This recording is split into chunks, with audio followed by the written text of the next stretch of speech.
ఈ 4 ఏళ్లలో వైఎస్ జగన్ పరిపాలన మీకు ఎలా అనిపించింది? ఈ 4 ఏళ్లలో జగన్ గారి ప్రభుత్వం ఎలా ఉందంటే ఒక తాలిబాన్ ప్రభుత్వం లాగా ఉంది.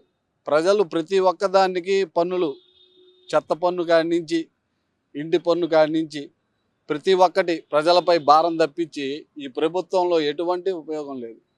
ఇది ఒక చెత్త ప్రభుత్వంలా ప్రజలు కానీ మేము కానీ గుర్తిస్తున్నాం. ప్రస్తుతం రాష్ట్రానికి చంద్రబాబు అవసరం ఉందా? వైఎస్ జగన్ అవసరం ఎక్కువ ఉందా? పవన్ కళ్యాణ్ గారు అవసరం ఎక్కువ ఉందా? ప్రస్తుతానికి మనం ఒక విషయం గమనించాలి. చంద్రబాబు నాయుడిని చూసాం, ఇటు జగన్మోహన్ రెడ్డి చూస్తున్నాం. వీళ్ళిద్దరి వల్ల ప్రజలకు ఒరిగింది ఏమీ లేదు. ఎందువల్ల అంటే వాళ్ళ కుటుంబ పరిపాలనే. చంద్రబాబు నాయుడు ఎన్టీ రామారావు కాడి నుంచి వచ్చాడు, వాళ్ళ అల్లుడు. ఇంకా నెక్స్ట్ వస్తే వాళ్ళు లోకేష్ అంటారు. అంటే జగన్ గారు వచ్చేసరికి వాళ్ళ నాన్నగారి కాడి నుంచి వచ్చారు. ఏదైనా రాజకీయంగా వచ్చిన వాళ్ళే వీళ్ళంతా. ప్రజల నుంచి వచ్చిన నాయకుడు ఎవరయ్యా అంటే ఒక పవన్ కళ్యాణ్. ఎందుకంటే ప్రజలు కూడా ఇప్పుడు పవన్ కళ్యాణ్ పూర్తి స్థాయిలో నమ్ముతున్నారు.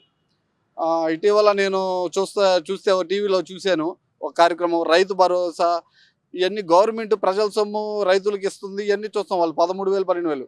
ఒక రైతు చనిపోతే, కౌలు రైతు చనిపోతే జనసేన పార్టీ తరపు నుంచి వాళ్ళ ఇంటికి వెళ్ళి 1,00,000 రూపాయలు ఇవ్వడం అనేది ఏ ప్రభుత్వం, ఇంత దేశ చరిత్రలోనే ఏ ప్రభుత్వాన్ని మేము చూడాల.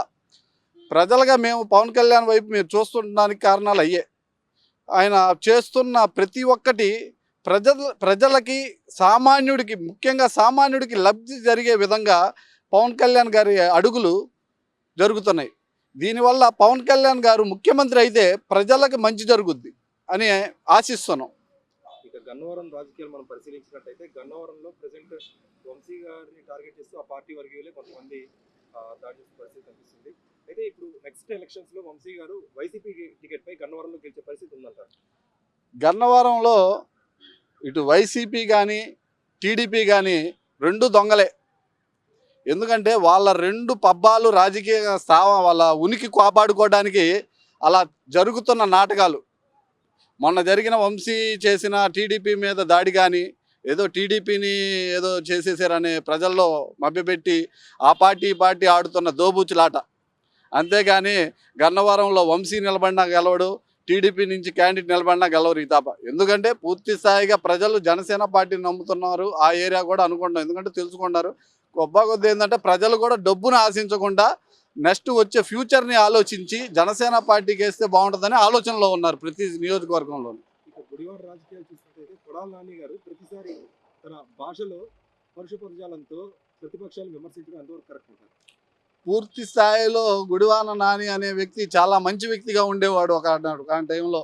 ఎందుకంటే వాళ్ళ నాన్నగారి హయాం నుంచి ప్రవర్తన కానీ రాజకీయ ఉంది అతనికి. కానీ ఈ మధ్య ఏంటంటే వైసీపీ ప్రభుత్వంకి వెళ్ళేసరికి ఆయన ఆ విధంగానే మలుచుకున్నాడు అతని భాషా రీతిని. ఒక విద్యార్థులు చూస్తున్నా, టీవీ చూస్తున్నా, ఆడవాళ్ళు చూస్తున్నా కూడా అలాంటి పదజాలాలు చూడలేకపోతున్నారు. వాళ్ళు కొద్దిగా మార్చుకుంటే బాగుంటుంది, రాకపోతే ప్రజలే ఇంటికి పంపిస్తారు. ఒక కొడాల నాని అనే కాదు, ఏ నియోజకవర్గంలో అయినా, ఏ వైసీపీ నాయకుడైనా, ఎవరైనా ప్రజలకు వినసొంపుగా ఉండి వాళ్ళ బాధలు తెలుసుకునే పదజాలాలతో వాళ్ళకి నచ్చిన పారిశ్రామిక ఇవన్నీ ప్రజలకి ఏదన్నా సేవా దృక్పథంతో చేసే వాటిని హర్షిస్తారు ప్రజలు. అంతేగాని ఇష్టం వచ్చినట్టు టీవీల ముందులా మాట్లాడితే ఎవరు హర్షించరు. అది ప్రజలు గమనిస్తూనే ఉన్నారు. ఒక ప్రజా ఇదిగా నేను కోరుకుంటున్నాను. అది